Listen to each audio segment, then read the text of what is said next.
Hi viewers, welcome to our channel. ప్రస్తుతం మనతో ఉన్నారు హైకోర్టు అడ్వకేట్ హనుమత్ ప్రసాద్ గారు.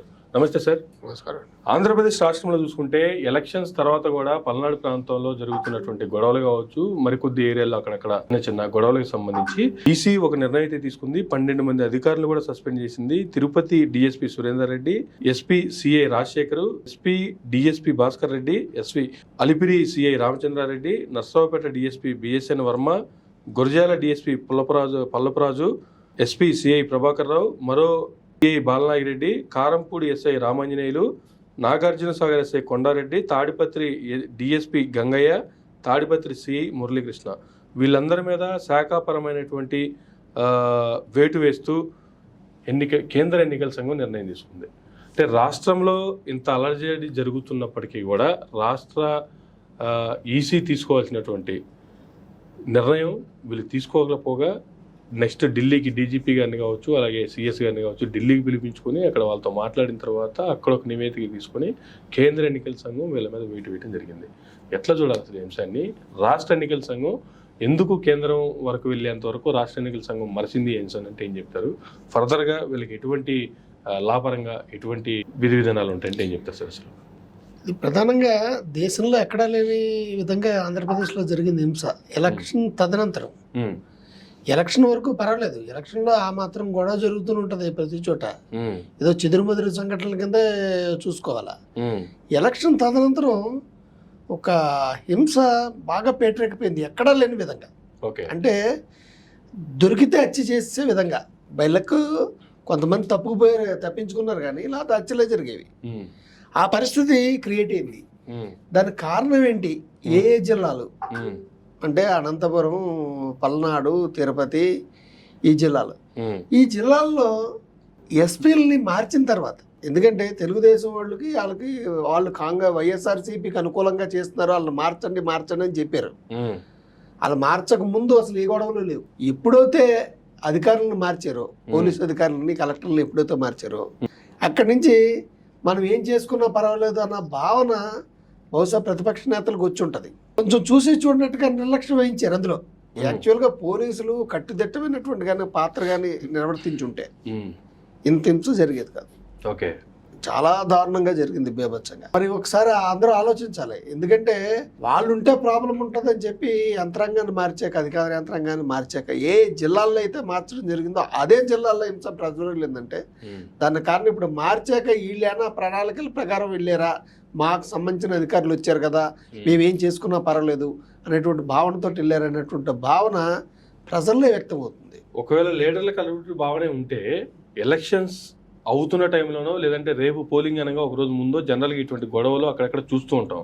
కానీ ఎలక్షన్ అయిపోయింది, పోలింగ్ అయిపోయింది, ఎవరెవరైతే ఓట్లు వేసారో ఈవీఎంలన్నీ ఒక స్ట్రాంగ్ రూమ్ తీసుకెళ్లి భద్రపరిచి దానికి ఒక సెక్యూరిటీ నియమించడం జరిగింది. అయినప్పటికీ కూడా 4-5 రోజులుగా కంటిన్యూ అవుతూనే ఉన్నాయి గొడవలు. ఇక్కడ ఫ్రస్ట్రేషన్ అండి. జనరల్గా అధిక శాతం ఓటింగ్ అయింది. ఎప్పుడైతే అధిక శాతం ఓటింగ్ అయిందో పైకి మేకపోతు గాంభీర్యం తెలుగుదేశం ప్రదర్శిస్తున్న, అంటే అధికంగా జరిగిన ఓటింగ్ వల్ల మాకే లాభం ఉంటుందని చేస్తున్న లోపల ఒక భయం ఉంది. ఎందుకంటే ప్రతి వాలంటీర్కి 50 మందిని ఇచ్చారు.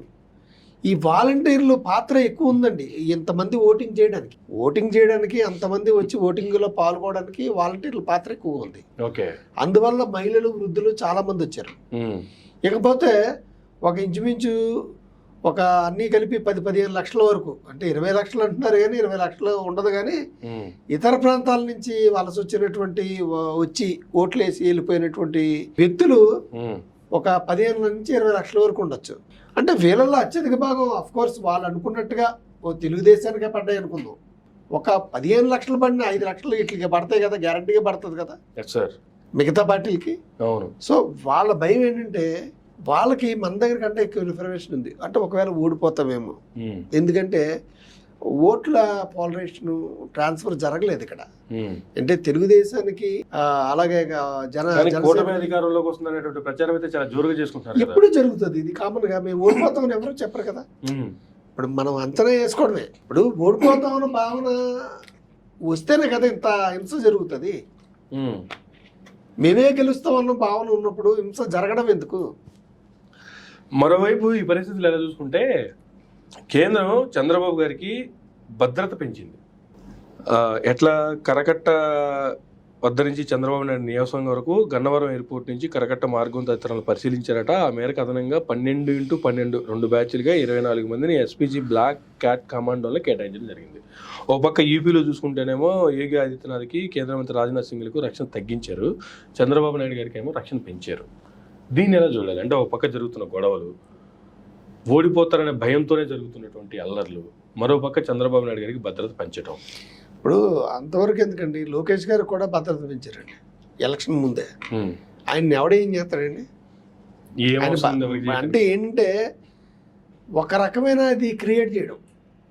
ఇప్పుడు మా మీదకి ఏదో జరగబోతుంది, ఇప్పుడు కూటమిలో ఉన్నారు వీళ్ళు అడిగినంత మాత్రాన కరెక్టే, వీళ్ళు క్రియేట్ చేసుకోవడం అనేది ఓకే, కానీ వీళ్ళు అడగగానే కేంద్రం కూడా అలా ఇమీడియట్ గా భద్రత కేటాయించేస్తుందా? మరి కేటాయించిందని అనుకోవాలి. ఎందుకంటే ఇప్పుడు వాళ్ళు అడిగారు డీజీపీని ట్రాన్స్ఫర్ చేయమని, డీజీపీని చేశారు, 26 మంది అధికారులు చేశారు ట్రాన్స్ఫర్. వాళ్ళు చెప్పినవి జరిగాయి. పురంధరేశ్వర గారి చేత లెటర్ రాయిస్తున్నారు, జరిగాయి.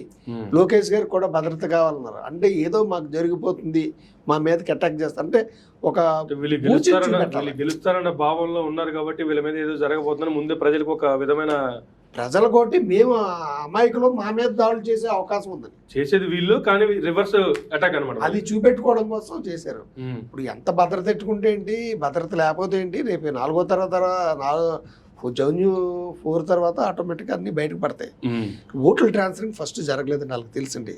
జనసేన వాళ్ళు టీడీపీ కొట్టేయలేదు, టీడీపీ వాళ్ళు జనసేన కొట్టేయలేదు. కొన్ని చోట్ల జనసేన వాళ్ళు టీడీపీ పక్కా రిపోర్ట్ మీకు అంతవరకు ఎందుకండి. మహాసేన రాజేష్ అనేసి కొత్తగా ఉంది, అతను పెట్టాడు, గన్నవరం సీట్ ఇచ్చి తీశారు. అతను జనరల్గా అతను అధికార ప్రతినిధి తెలుగుదేశానికి. అతను నేను పార్టీ వదిలేసి నేను వేరే విధంగా వెళ్ళి పోటీ చేస్తానన్నా కూడా ఇండిపెండెంట్ గా కొంతమందిని, తెలుగుదేశం వాళ్ళు అలా చేయడానికి వీల్లేదు, మేము చెప్పినట్టుగా ఉండాలి, నీకు మేము ఇచ్చే మంచి పోస్ట్ ఇస్తాం, అది ఇస్తాం ఇది ఇస్తాం అని చెప్పారు. అతను అధికార ప్రతినిధే కదా. ఇప్పుడు అతను కేవలం జనసేనకి ఎవరు ఓటేది, పవన్ కళ్యాణ్ ఓడించండి అని వాళ్ళ వర్గం వాళ్ళకి పిలిపించాడు. అతని దృష్టిలో అందరికీ పిలిపించినట్టుగా పర్టికులర్ గా వాళ్ళ వర్గం వాళ్ళు అయిద్దని. ఇప్పుడు దీన్ని చంద్రబాబు నాయుడు గారు కానీ లోకేష్ గారు కానీ ఎక్కడైనా ఖండించారా? అతను అధికార ప్రతినిధి పదవి నుంచి తీసేసారా? అంటే అక్కడే అలా నిజాయితీ నిబద్ధత అర్థమవుతుంది. ఇప్పుడు అదే జనసేన చూడండి, పవన్ కళ్యాణ్ గారు నిజంగా ఒక రకంగా అమాయకుడైనా, ఓ నాదెండ్ల మనోహర్ గారి మీద వేగవాలన, చంద్రబాబు నాయుడుకి తోటి పోటీ కట్టద్దని జనాలు చెప్పినా, మీరు నా మాటను ఎదిరిస్తే మీరు వైఎస్ఆర్సీపీ కోవర్ట్ల కింద భావిస్తాను, ఎక్కడికక్కడ నోరు నొక్కేసేటండి అంతర్వేలు. ఇప్పుడు అంత చేసిన ఆయనకి జనసేన నువ్వు ఎందుకన్నావు ఒక ఖండన వచ్చిందండి. ఒక పార్టీ పదవి నుంచి అయినా సస్పెండ్ చేశారండి, చేయలేదు. దాంతో జనసేన వాళ్ళు కూడా ఆలో ఆగ్రహంగా ఉండి, మీరు జనసేన కోటి అయిపోతే, అంటే తెలుగుదేశం నుంచి మాట్లాడుతున్నాడు రిప్రజెంట్ కింద, జనసేన వాళ్ళు తెలుగుదేశం కోటి వేయరని చెప్పారు. నాయకుల సంగతి ఎలాగున్నా కూడా ఇక్కడ కార్యకర్తల్లో మటుకు ఒకరికొకరు సహకరించుకోలేదు, ఓట్ ట్రాన్స్ఫర్ జరగలేదు. రెండోది ఓటింగ్ శాతం పెరిగింది, వృద్ధులు మహిళలు. ఇప్పుడు మనకి లాస్ట్ ఇయర్కి ఇప్పటికీ జరిగిన దాంట్లో 5 lakhs పురుషుల కంటే ఎక్కువ మంది ఓటేశారు మహిళలు. అంటే అన్ని మహిళల పేర్ల మీద ఉన్నాయి, ఇళ్ల స్థలాలు కానీ లేకపోతే ఇవి కానీ ప్రతిదీ, అమ్మఒడి కానీ ఇవన్నీ. ఆ ఓట్లు ఎక్కడికి వెళ్తాయండి? ఇది తర్వాత వృద్ధులు కూడా అత్యధిక సంఖ్యలో వేసారు. ఎండొచ్చినా వానొచ్చినా కూడా నిలబడి అలాగే వేసారంటే వృద్ధులు, వాళ్ళ 2 నెలల పెన్షన్స్ వాళ్ళ దృష్టిలో పెట్టుకుని వాళ్ళు గుద్దీశారు. ఇంకా పైనుంచి వచ్చిన వాళ్ళు వాళ్ళు అనుకున్నట్టుగా అలకపడినా కూడా, ఇప్పుడు వైఎస్ఆర్సీపీకి ఆయన కొంచెం ఓట్లు తగ్గచ్చేమో కానీ 120 సీట్లు గ్యారంటీ. దాంతో ప్రెస్టేషన్ తట్టుకోలేపారండి. తట్టుకోలేక అటాక్స్ మొదలెట్టారు. ఎలక్షన్ అనంతరం అటాక్ మొదలెట్టారు. అంటే గెలిచేవాడు ప్రశాంతంగా కూర్చుంటాడండి, ఓడిపోయేవాడే గాబరా ఉంటుంది. ఈవీఎంలు మార్చాలి. అసలు వాళ్ళు ఈవీఎంల దగ్గరికి వెళ్ళవలసిన అవసరం ఎందుకు వచ్చిందండి తెలుగుదేశం వాళ్ళకి? అక్కడికి వెళ్ళారు గట్ట అక్కడ గొడవైంది. అంటే ఈవీఎంల దగ్గరికి వెళ్ళవలసిన అవసరం ఏమొచ్చింది? దాన్ని ఇక్కడ ప్రభుత్వ యంత్రాంగం, అంటే ప్రభుత్వ యంత్రాంగం అంటే ప్రస్తుతం ఈసీ కంట్రోల్లో ఉంది, యంత్రాంగం అడ్డుకోవడంలో ఫెయిల్ అయింది. ఫెయిల్ అయిన కారణంగా ఈ గొడవలు జరిగాయి. సో ఇప్పుడు ఈ వేటు వేసిన వాళ్ళందరి పరిస్థితి ఏంటంటారు? మళ్ళీ అంటే ఈ ఎలక్షన్ కమిషన్ ఉన్నంతకాలం వీళ్ళ మీద వేటు, ఆ తర్వాత మళ్ళీ వాళ్ళ జాబులో కొనసాగడం, లేదంటే ఈ సస్పెన్షన్ అనేది ఎంతకాలం ఉండే అవకాశం ఉంది? అసలు ఎలక్షన్ కమిషన్ ఏముందంటే శాఖపరమైన చర్యలు తీసుకోండి, సస్పెన్షన్ మాకు తెలియకుండా ఎత్తడానికి లేదు అంది. ఓకే. ఇప్పుడు రేపు పొద్దున వైఎస్ఆర్సీపీ గవర్నమెంట్ వచ్చింది అనుకోండి, సస్పెన్షన్ దాన్ని ఖచ్చితంగా కంటిన్యూ చేస్తారు, శాఖాపరమైన చర్యలు తీసుకుంటారు. ఓకే. ఒకవేళ ఏ తెలుగుదేశం గవర్నమెంట్ వచ్చింది అనుకోండి, వాళ్ళు అనుకున్నట్టుగా మనకి కాసేపు అవకాశం అలా కూడా అనుకుందాం, తప్పేం లేదు కదా, వాళ్ళు అనుకున్నట్టుగా వచ్చింది అనుకోండి సస్పెన్షన్ ఎత్తేస్తారు. ఓకే.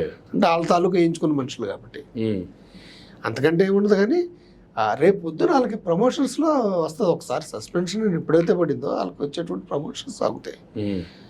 ఇప్పుడు శాఖాపరమైనటువంటి ఎంక్వైరీ జరుగుతుంది. ఒకవేళ వీళ్ళు ఎక్స్పెక్ట్ చేసినట్టుగా టీడీపీ వస్తే వీళ్ళ సస్పెన్షన్ ఎత్తేసి మళ్ళీ నెక్స్ట్ గవర్నమెంట్లో కంటిన్యూ అవుతారా, లేదంటే ఒకవేళ వైసీపీ వస్తే ఈ సస్పెన్షన్ ఇలాగే ఉంటూ వాళ్ళ ఇంటికే పరిమితం అయిపోతే ఇలా కంటిన్యూ అవుతుందా పక్కన పెడితే, ఈ గొడవలకి కారణంలో ఈ గొడవల్లో చనిపోయినటువంటి అమాయకుల పరిస్థితి ఏంది, వాళ్ళ ప్రాణాలకు ఎవరిలోకి చెప్పాలా?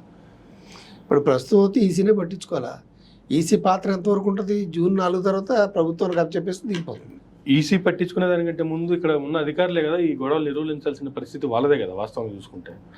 అందుకే ఇటువంటి అధికారుల మీద కూడా కేవలం సస్పెన్షన్ విధించేసి నామమాత్రంగా చేతులు దులుపుకుంటే సరిపోదండి. ఇది నామమాత్రపు చర్య. సస్పెన్షన్ జరిగిపోయినంత మటుకు పోలీస్ డిస్మిస్ కాదు, సర్వీస్ నుంచి డిస్మిస్ అయినట్టు కాదు. అంతే కదా. దాని మీద శాఖాపరం జరుగుతుంది, 2 ఇంక్రిమెంట్లు కట్ చేస్తారు, లేకపోతే కొంతకాలం వీఆర్లో ఉంచుతారు, తర్వాత సస్పెన్షన్ లిఫ్ట్ చేస్తారు. మీరు అన్నట్టుగా వీళ్ళకి జరిగేది ఏంటి? ఇప్పుడు వాళ్ళ తప్పిదానికి వాళ్ళు కంట్రోల్ చేయకపోవడం వల్ల కొంతమంది చనిపోయారు.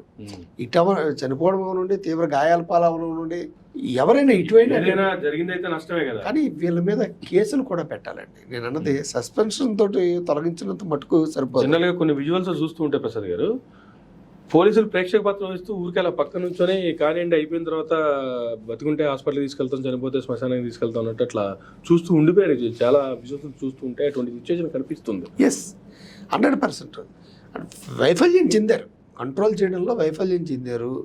కంట్రోల్ చేయడంలో వైఫల్యం చెందడం కారణంగా చాలా మందికి తీవ్ర గాయాలయ్యాయి. దాళ్ళకి రెస్పాన్సిబిలిటీ ఎవరు వహిస్తారు? పోలీస్ డిపార్ట్మెంట్ వహించి వాళ్ళకైనా కాంపన్సేట్ చేస్తుందా? లేకపోతే అలా చూస్తూ నిరోధించకుండా ఉన్నందుకు వాళ్ళ మీద కూడా చర్యలు అంటే సస్పెన్షన్తో సరిపోదు. అది ఒకవేళ నిరూపితమైతే కనుక వాళ్ళ మీద కూడా కేసులు పెట్టి జైలుకి పంపించారు. అప్పుడే ప్రజాస్వామ్యంలో ప్రజలు గుండెల మీద చేసుకోగలుగుతారు. మాకు సెక్యూరిటీ కల్పిస్తుంది, ఒకవేళ సెక్యూరిటీ కల్పించలేకపోయినా పోలీసుల మీద కూడా చర్యలు ఉంటాయి అన్న భావన. చర్య అంటే ఏంటి? సస్పెండ్ చేస్తే ఏమవుతుంది? ఏమవుదు, మళ్ళీ తర్వాత వస్తారు, కోర్టుకి వెళ్తారు. ఒకవేళ చేయలేదనుకోండి, ఇప్పుడు ఫర్ ఎగ్జాంపుల్ జగన్మోహన్ రెడ్డి గారు గవర్నమెంట్ వచ్చింది, పోస్టింగ్ ఇవ్వకుండా ఉంటుంది, వాళ్ళు కోర్టుకి వెళ్తారు. కోర్టులో 1 సంవత్సరం అవచ్చు, 2 సంవత్సరాలు అవచ్చు, తర్వాత పోస్టింగ్ ఇచ్చేయమంటుంది. ఏవి వెంకటేశ్వరరావు గారు ఏమైంది? 4 సంవత్సరాలు ఆపారు. ఇప్పుడు జీతం అంతా ఇచ్చేమంది, ఆయనకే బెటర్ కదా, ఉద్యోగం లేకుండా జీతం పొందుతున్నాడు ఆయన. దానికి కారణం గవర్నమెంట్ అనేది ఏ పని చేయకుండా హ్యాపీగా మొత్తం శాలరీతో వస్తుంది. కోర్టుకి చివరికి వచ్చేసరి తీర్పులు వాళ్ళకి ఫేవర్గానే ఉంటాయి. అందువల్ల ఏంటంటే కేసులు పెడితే తప్ప దీనికి పరిష్కారం కాదు. Thank you sir, thank you very much అండి. ఇదండి ఈసీ సస్పెన్షన్ వేసినటువంటి పలువురు అధికారులకు సంబంధించి ప్రసాద్ గారు ఇచ్చినటువంటి వివరణ. ఇది నాటి ఇంటర్వ్యూ. మరొక ఇంటర్వ్యూలో మళ్ళీ కలుద్దాం. చూస్తూనే ఉండండి మేరా మీడియా.